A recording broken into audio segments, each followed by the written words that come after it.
Hello students, welcome back to another new class. আজকে তোমাদের math পেডাগজির next class নেব।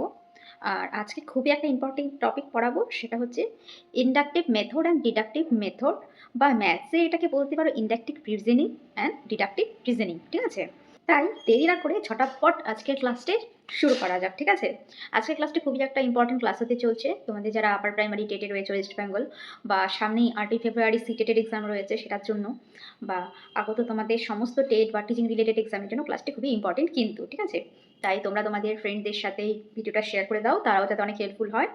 আর অবশ্যই তোমরাও ক্লাসটি যেন পুরোটা দেখো, কোথাও মিস করো না। তাহলে দেখো, ইন্ডাকটিভ মেথড বা একে ম্যাথসে আরেকটা কথাও বলতে পারো যে ইন্ডাকটিভ রিজনিং, তাই তো?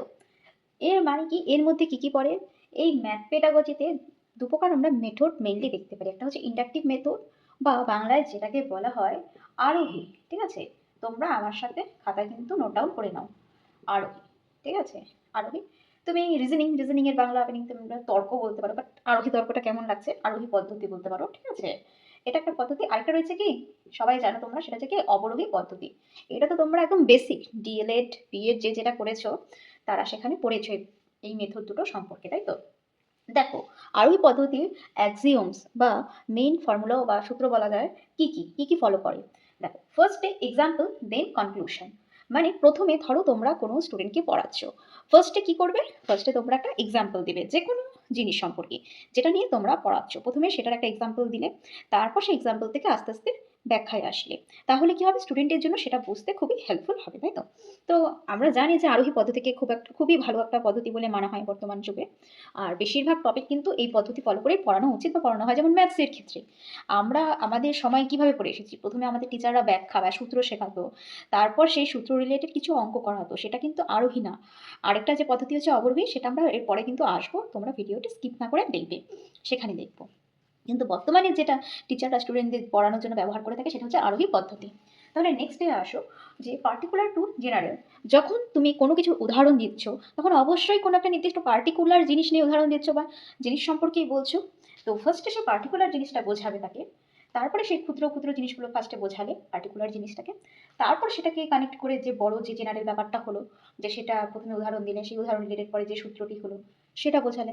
যেমন খুবই সাধারণ আমরা ধরি, তাকে ফার্স্টে যোগ বিয়োগ শেখাবে তোমরা একটা নার্সারির বাচ্চাকে, তাহলে তোমরা ফার্স্টে কি করতে পারো, প্রথমে সেক্ষেত্রে তাদের উদাহরণ দিতে পারো যে তুমি কয়েকটি বল নিয়ে আসো বা বাইরে থেকে কতগুলো পাথর নিয়ে আসো, দেন এখানে টেবিলের মধ্যে রাখো, তারপরে এই পাথরগুলোকে জোড়া করো, জোড়ার করার পর দেখো এখানে কি বেড়ে যাচ্ছে জিনিসটা পরিমাণে, তাই তো?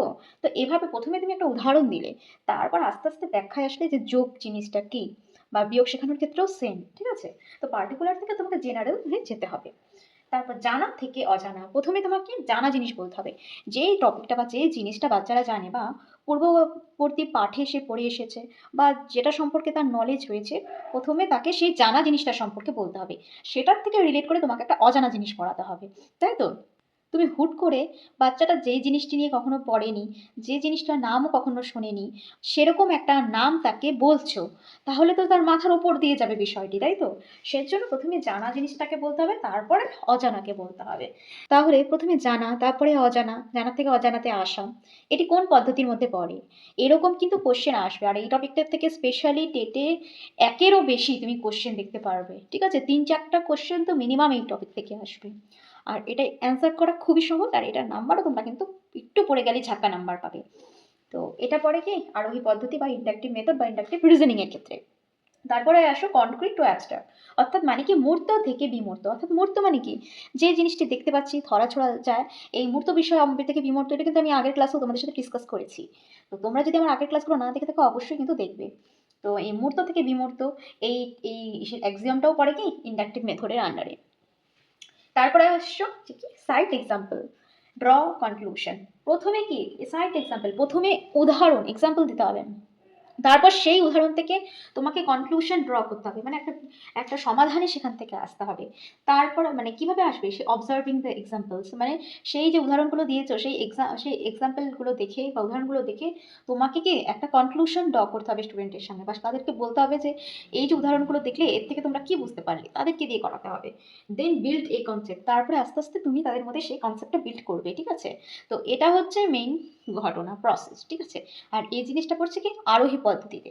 তো এ কটা খুবই সামান্য, এ কটা মনে রাখা, ঠিক আছে। তো তোমরা খাতার মধ্যে নোট ডাউন করে নাও। এরপর আমরা নেক্সট আসবো অবরোহী পদ্ধতি বা ডিডাকটিভ মেথড বা ডিডাকটিভ রিজনিং এর ক্ষেত্রে।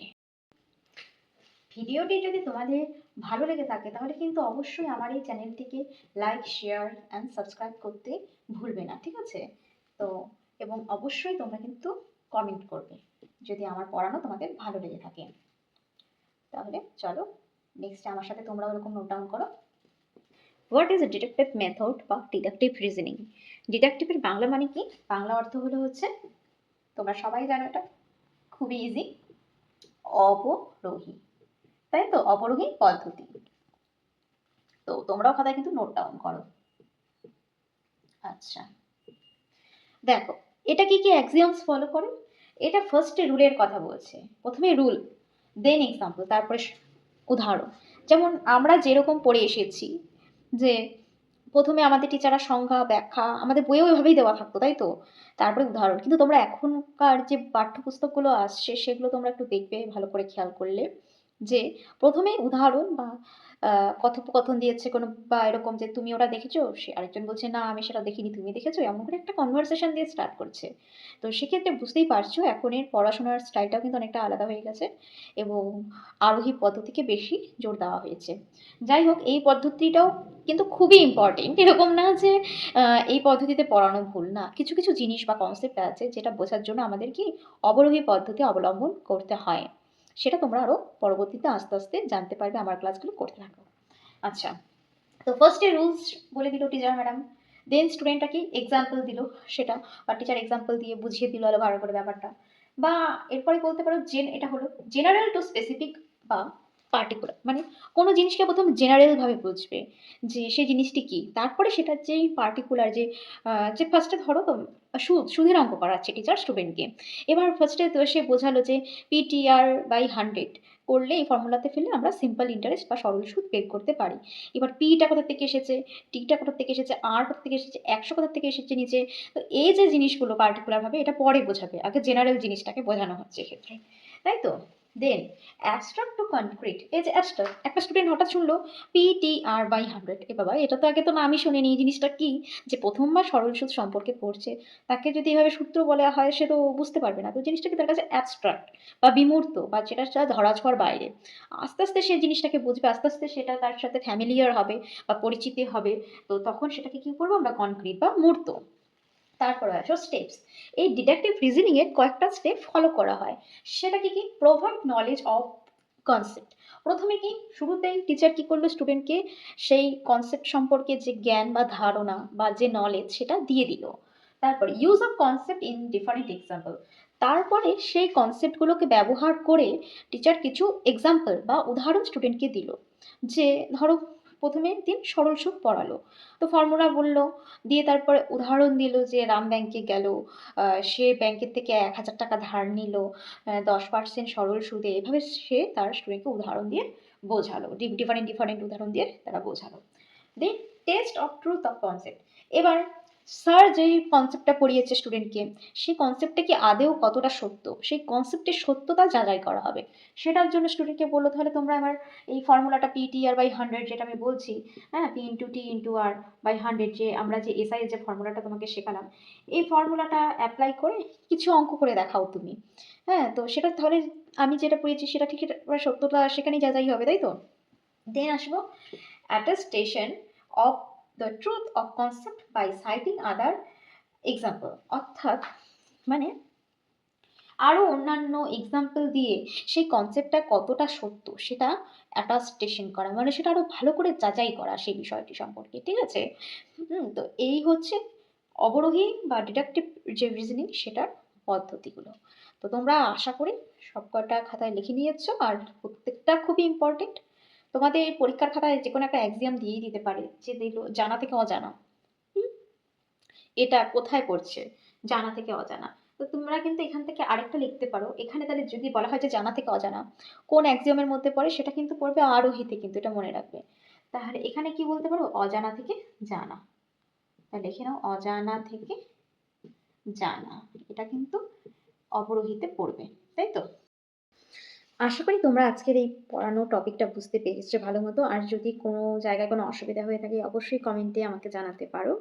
আর তোমাদের যেমন ক্লাস চলার মাঝখানে বললাম যে আমার ভিডিওটি ভালো লেগে থাকলে লাইক, শেয়ার এবং অবশ্যই সাবস্ক্রাইব করবে এবং কমেন্ট করতেও ভুলবে না। ঠিক আছে?